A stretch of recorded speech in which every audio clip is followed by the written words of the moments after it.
Welcome to season 2 of Peas in a Podcast. If you've ever thought, why didn't somebody tell me this before I started running my own business? You are in the right place. Each week we unpack the human stuff that makes or breaks your business without the corporate wank. And this week, I'm so excited to be back, first of all. I know, I'm so excited to be back. Let's not rush in. How is everybody? We are just about to hit the summer. What we usually like to think is a quiet season, but let's be honest, like whenever we say something like that, it usually comes up back to bite us in the ass. It really does. The crazy season, I prefer to call it, where everyone's doing their own thing, going on holiday, and no one knows what the hell's going on. But somehow we just career headfirst into September and survive it. That's basically been the last 10 years of our life, isn't it? Basically, yeah. Totally got full control over this business. Anyway, back to the topic of discussion today. We are talking about, this is a really topical one at the moment, AI'd grievances. Oh, yes. I feel the pain, even saying it. I'm dealing with 3 at the moment, so this feels like quite a topical kind of point for me. And I know it's becoming quite problematic for employers. It's quite a heavy burden when an AI'd grievance lands in somebody's manager's inbox. So I think this is a really good topic to start with, albeit quite a heavy one. Yeah, but I think it's good to do things that are of the moment, and the fact that you've got 3 going on at the same time tells you how much of a problem this is. Yeah. So let's get straight into it. First of all, I guess we should cover what is an AI'd grievance. Well, it's a documented grievance submitted by an employee that has quite obviously had the use of AI to help draft it. Okay. So it's pretty obvious.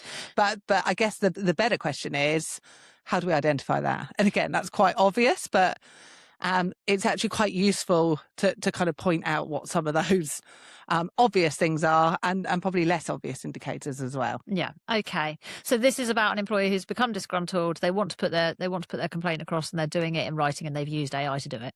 Absolutely. And you've got that hunch. Well, you haven't got usually a hunch. I think the thing about AI is quite predictable now, right? Like AI tends to take quite a predictable format. Yeah. So you're looking at the emboldened text, you're looking at the lines, the M dashes. The key emphasized points. But you've also you took also the language that's used. Yeah. Sounds nothing like the employee's day-to-day communications. So I don't know, Dave from accounts, who can barely articulate a sentence together on Teams, but yet somehow now sounds like he writes for the King's Council, you know? Yeah. You know that he's probably had some assistance. And I think also it becomes obvious because the grievance itself starts to become a little bit confusing or hard to decipher what the actual problem is that the employee is trying to articulate, because AI loves to bring in legalistic language and we're seeing more and more grievances that cite case law and legislation, some of which is completely irrelevant, and that's usually another indicator.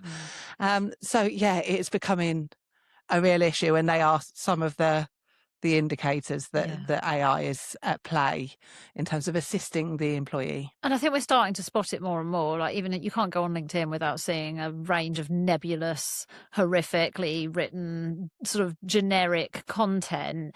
And one of the things we know about AI is that it does take things that are specific and make them quite nebulous, so you can't quite pick it apart.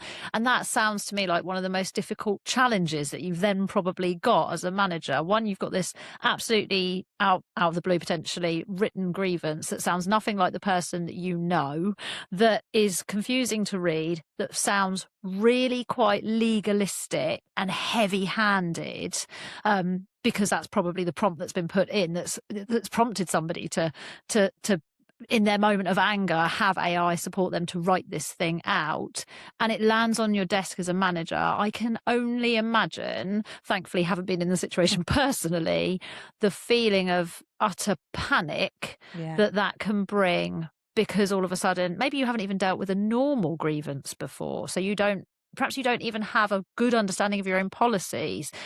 But even if you do, this feels scarier, doesn't it? Yeah, because usually one of the key common factors of an AI grievance is usually that they're anything between 40 and 70 pages long, Oof. which can be incredibly intimidating.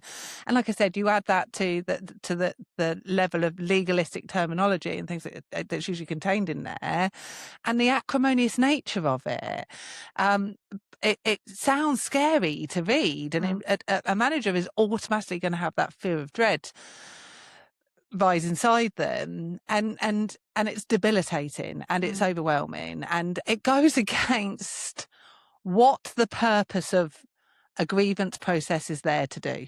What the purpose of it is. Can we look at that? Because I don't think that that's going to be familiar to people, what a grievance process actually is there to do in the first place. And it's obviously being misused in this context, right? Yeah, a grievance process is quite simply there to define a fair process that an employer will follow to investigate a complaint that an employee has about some aspect of their employment. Right. It's a resolution tool. It's a conflict resolution tool.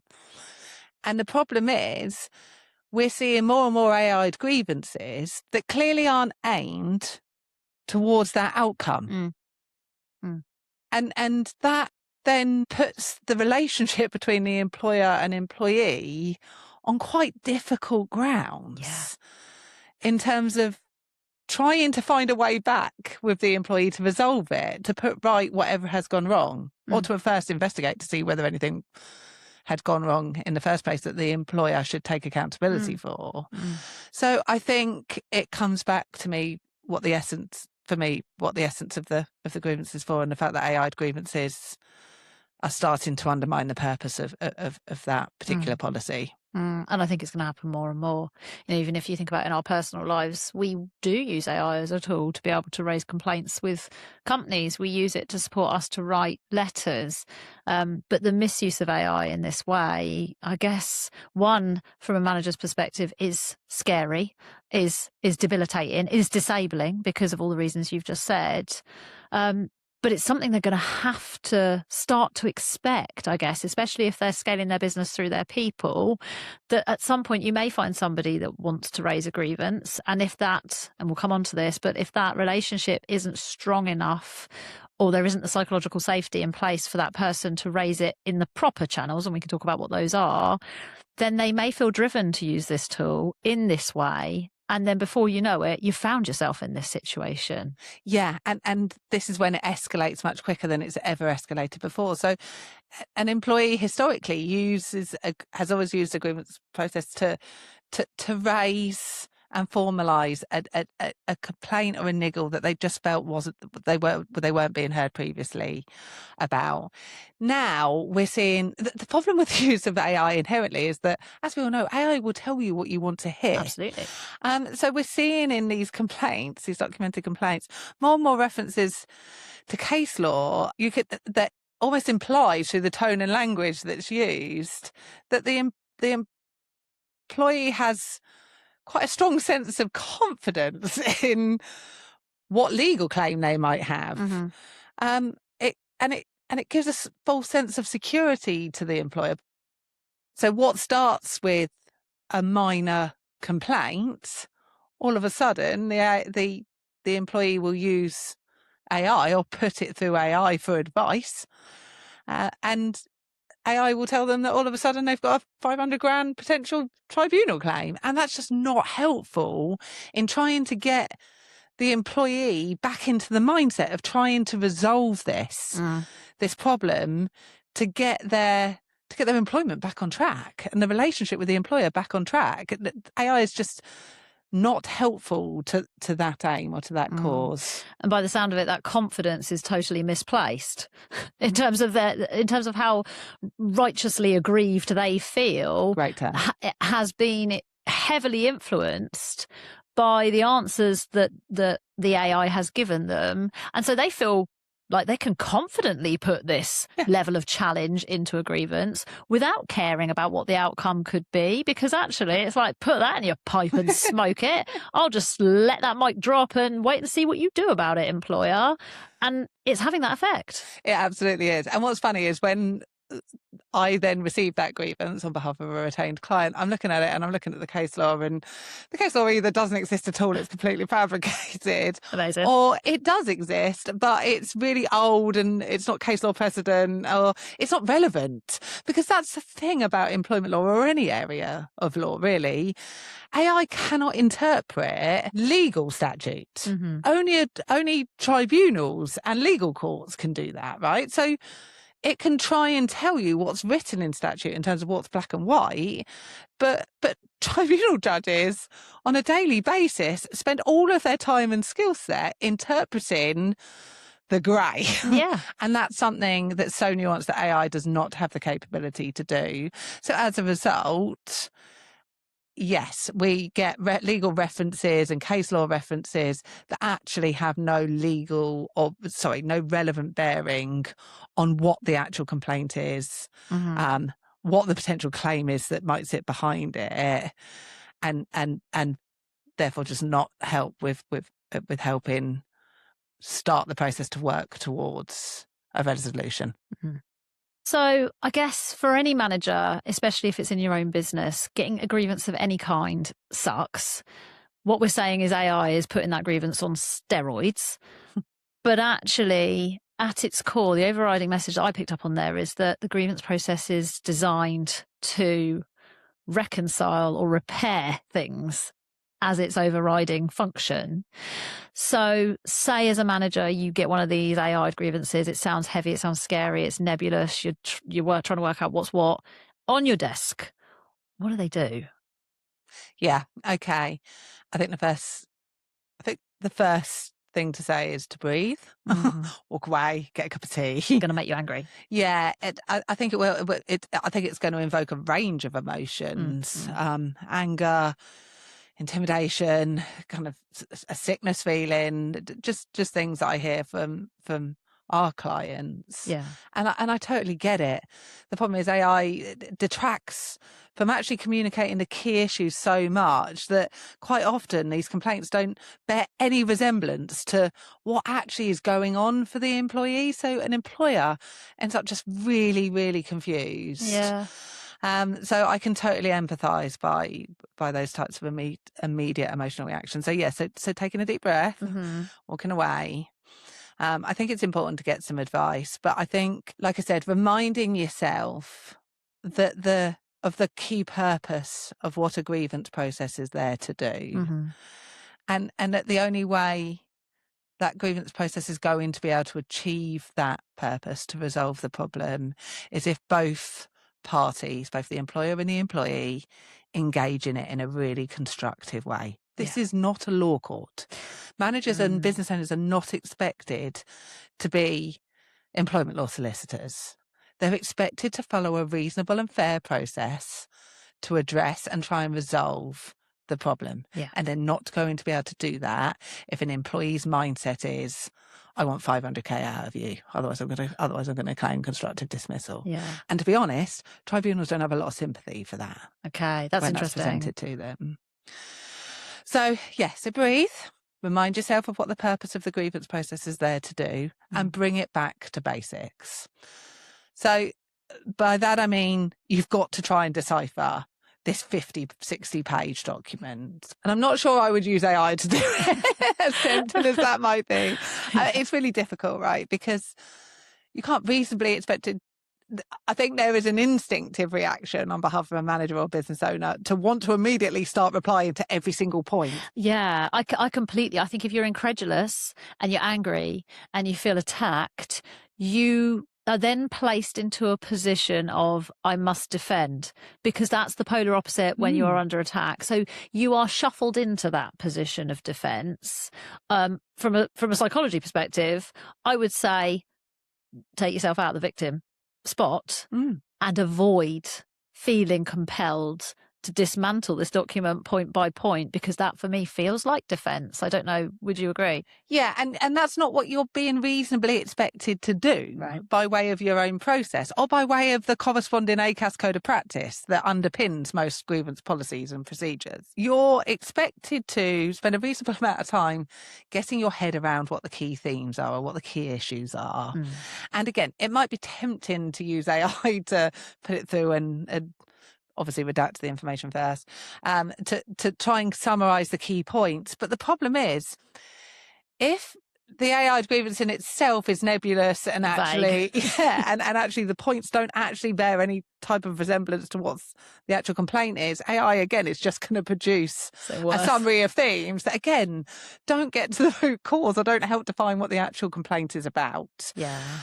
There's also an issue there around GDPR, right? So you put a grievance into AI without redacting personal information, and then you're just giving rise to another issue for the employee to complain about. So I think there is something there around your starting point being try and pick out the key themes as best as you can based on what the grievance actually says that you can understand and decipher and make sense to you, and get a grievance hearing in as quickly as possible with the employee so that they can help you identify and define what the key issues are in their grievance. That sounds scary. Grievance hearing. Help me understand what that looks like in practice. Well, technically, it should probably sound scarier for the employee. Okay. If they have used AI to help articulate their grievance and they can't explain what those key issues are within them. So that should give some employers some confidence around it. A grievance hearing is just a meeting. It's a meeting to say, okay, I've got your 60-page letter. Slightly struggling to understand, to be able to get to the key crux of your complaint. And you would say that in a less confrontational way.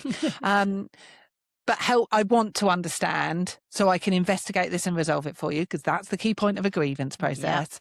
So to do that, I'm going to need to have a meeting with you so you can help me understand what's going on. You can see how quickly, if somebody hasn't really got the substance of their grievance ironed out in their own mind and they've literally dumped a prompt into AI, how quickly they're going to unravel. Absolutely. And we are coming across more and more cases where employees are refusing to attend hearings because of that.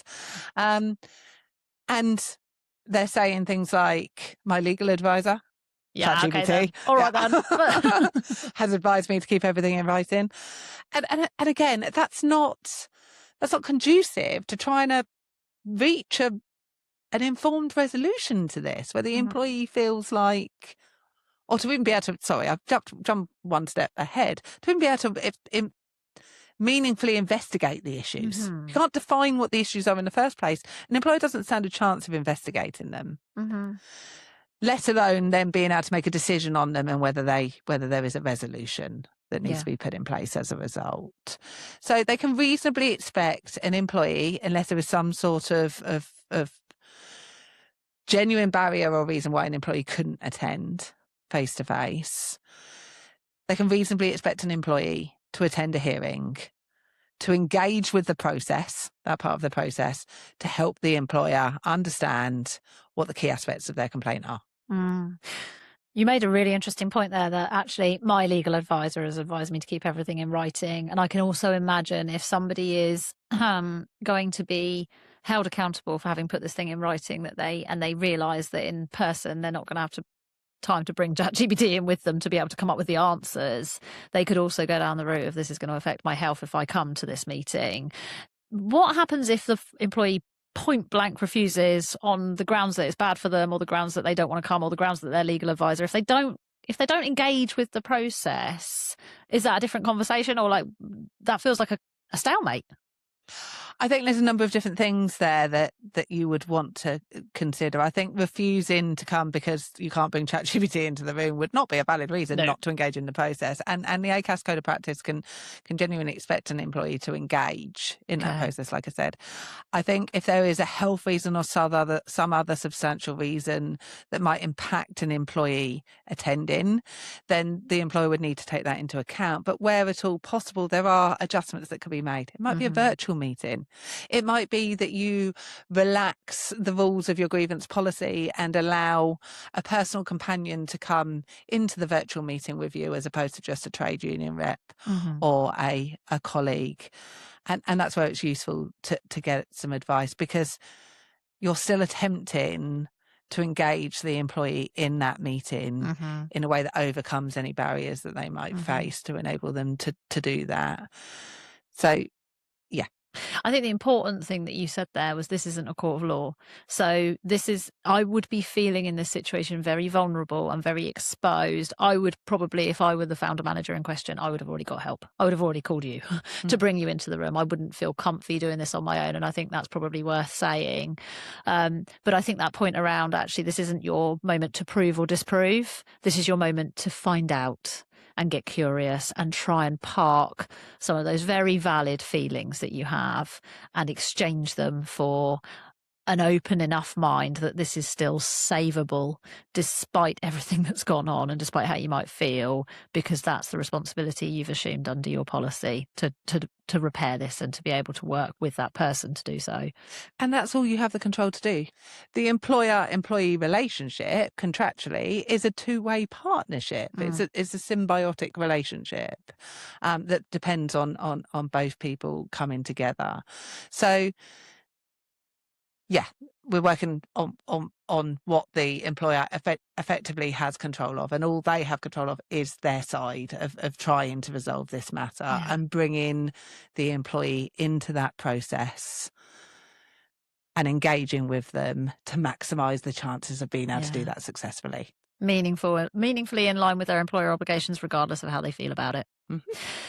Brilliant. So how do we get some control back as founder managers in our own business when this happens? Great question. I think it starts with your grievance policy, and we're starting to do some work now on our retained clients' grievance policies and processes to make sure we clamp down as much as is reasonably possible and to create some accountability on the employee when they decide to use AI to help them articulate their complaints, which, like I say, can be a positive thing. But at the same time, there does need to be some controls and some boundaries around that. And that's the purpose of your grievance policy, to do that and to communicate them to your employee. So it almost feels like a modernisation piece around that policy. So what kind of controls are we talking about?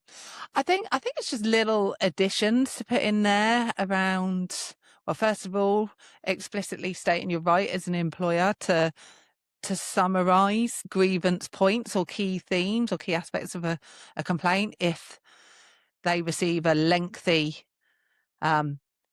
grievance letter. Right, so you can ask an employee, you can send it back, can you, and ask the employee to summarise? Not necessarily. I mean, you could do, but what would be safer to do is to put in your policy the right of the employer to, if they've got a particularly lengthy grievance, to summarise it on the employee's behalf, right, and go one step further, and that the employee has an obligation to cooperate with the employer to agree those key themes or those kind of summarised points. Got you. Okay.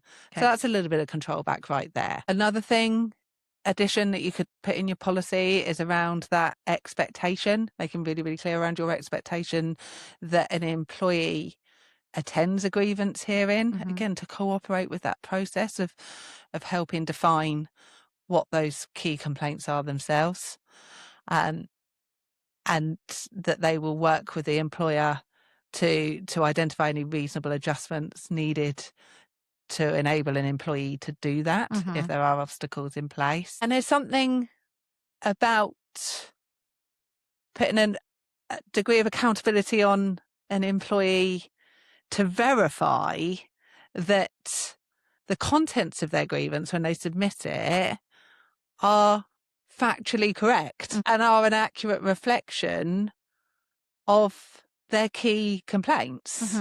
In reality. Yes. Yeah. It's a bit like when you write a statement or you fill in a government form or something, you have to tick that box to say, to the best of my knowledge, all this information is factually correct, my own work, and reflects the information that I'm aware of, whatever those tick boxes are. So putting something in there in your policy creates a degree of accountability on the employee to check their work, or to check rather their legal advice. Show their workings out. Yeah. Yeah, that's super interesting, because there's also something, I guess, from my perspective, of being a business owner, and we're doing some work around this with AO policy anyway, that it feels as though your information could be compromised by somebody using their own AI that may not be sanctioned by you as an employer to generate this grievance in the first place. Absolutely. So, and that's one extra thing that you could put in, reminding them of their own GDPR obligations. You're absolutely right. If they're using an AI tool that isn't sanctioned or isn't GDPR compliant, and they're putting in information about their manager, about the company, about their colleagues, and they're disclosing personal data, they're breaching their own, hopefully, their own contractual employment clauses, providing that clause is in there in the first place, or their own or the company's own GDPR policy. Right. So I think putting something in there around reminding them of their obligations under data confidentiality as well is quite powerful. So yes, absolutely. I've got two questions. The first is, can you outrightly state, I don't believe you wrote this yourself, this was AI? Is my first question, because I want to do that. No, okay. You can't do that. No. All right. And actually, there's no way of proving it. Yes, there are a number of really, really obvious indicators. But to be able to prove it, you'd have to put it through an AI scanner, like the schools use and things like that. And as soon as you do that, you're then starting to looking at breaching your own potentially breaching your own GDPR. So don't go there. And for me, that still means that you've assumed a position of having to dismantle and vindicate, as opposed to I still need to meaningfully resolve this. You've chosen the wrong mindset. So that was kind of I wouldn't, but I might feel like it. And then the second was, can you just not ignore it? Which is like, I don't know, chuck it for a shredder. No, you can't. Like I said, you bring it back to basics. You remind yourself of what the policy is there to do, and you start the process. You start engaging in that process to seek to resolve it and try and engage the employee into that process by bringing it back to basics, by bringing it back to the core issues. Cynical me, the one that's always going to be focused on what the leader can do to create an environment where people thrive, feel psychologically safe, where there are forums given to be able to exchange how people are feeling generally in their role. In situations like that, where leaders are doing that, they're going to avoid this because they're creating a culture of openness where things can rupture, where little grievances can be aired, where we can recover from them and repair and build stronger relationships on the other side of it, because that's the healthy attitude to conflict that we're embodying in our organisation. And if that happens, and if that's in place, I suspect it's less typical to find yourself in a situation where you're going to have to deal with one of these huge grievances. Would you say? I would agree. I think you're alluding to the point that this is avoidable. And you can minimise, as a business leader, the chances of you coming across these types of AI related grievances and having to spend a lot of your time, effort and money trying to resolve them. Yeah. It takes a lot, as we both know, for an employee to get to such an aggrieved mindset that's almost so toxic and so delusioned at this point that they don't care about basically imploding the employment relationship. That there must be something going on within the workforce, within the company itself, from a culture and values perspective, to have enabled that environment to kind of breed this fester. Yes, you're right. Equally, there are those employees, a bit like a personal injury claim, where an employer will do something genuinely by accident. They'll get something wrong. They won't follow a process, and the employee sees the opportunity to capitalise on it from a monetary term and make the employer pay.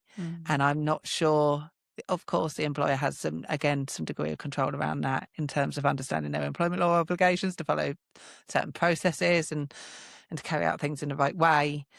But I think they're always going to be your danger employees, no matter how good a business leader you are. So yes, but I fundamentally agree with you. These types of issues come up far less in organisations that we work with on a really proactive level to get their culture and their values right. Yeah. Right. Okay. Well, that has been a really, really interesting one. It's fucking fuck, fuck, poo. She likes the word interesting. It's interesting. I think she actually did find this one interesting. I did, actually. We commented on how often Kay uses the word interesting. Yeah. And in the first series, how much I use the word right. So we're both trying to work on our personal development and not do that more. So, right, let's finish the episode. All right, okay. That's it for this week. That's my bit. Okay, so that's it for this week. Don't forget to subscribe so you never miss an episode. Share this podcast with your network and follow us on our socials at PieApp Consulting. Join us for next time. And until then, remember, people problems don't fix themselves. And healthy cultures never happen by accident. See you next Tuesday.